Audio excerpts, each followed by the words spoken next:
महाराष्ट्रात करडई हे प्रामुख्याने रब्बी हंगामात घेतले जाणारे तेलबिया पीक आहे।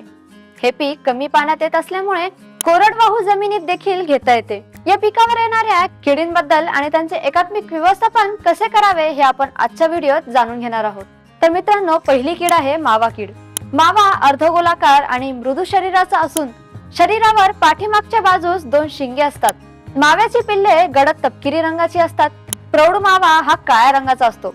पंख असलेल्या माव्याची जास्त संख्या ही प्रादुर्भाव होण्याच्या सुरुवातीस आणि पिकाच्या शेवटच्या अवस्थेत असते।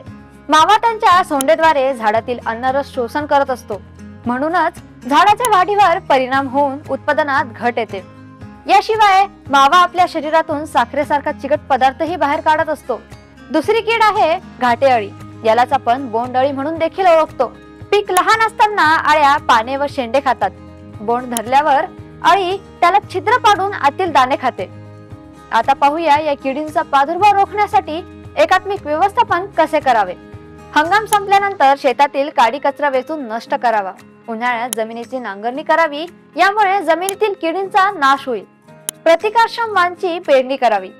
पेरणीसाठी भीमा, कसुमा, शारदा BSF 168-4 किंवा PBNS 12 या मावावर मर रोगास मध्यम प्रतिकारक्षम असलेल्या जातीचा वापर करावा। करडईची पेरणी लवकर केल्यास म्हणजे सप्टेंबरच्या शेवटच्या आठवड्यापासून तर ऑक्टोबरच्या पहिल्या आठवड्यापर्यंत या पिकावर मावा किडीचा प्रादुर्भाव कमी राहतो। पेरणीस जसा जसा उशीर होतो तसा तसा मावाचा प्रादुर्भाव वाढत जातो। नत्रयुक्त खतांचा अतिरिक्त वापर करू नये। 5% निंबोळी अर्काची फवारणी करावी। आता बघूया रासायनिक पद्धती।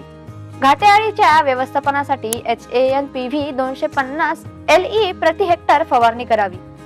मावा किडींसाठी डायमिथोएट 30 EC 12 मिली किंवा ऍसिफिएट 75 SP 8 ग्राम प्रति 10 लिटर पाण्यात मिसळून फवारणी करावी।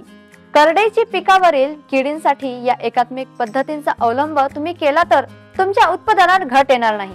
ही माहिती तुम्हाला माहिती होती का? आम्हाला नक्की कमेंट्स मध्ये सांगा आणि अशाच काही नवनवीन माहितीसाठी किसान राजला बघत रहा। किसान राज, किसान राज।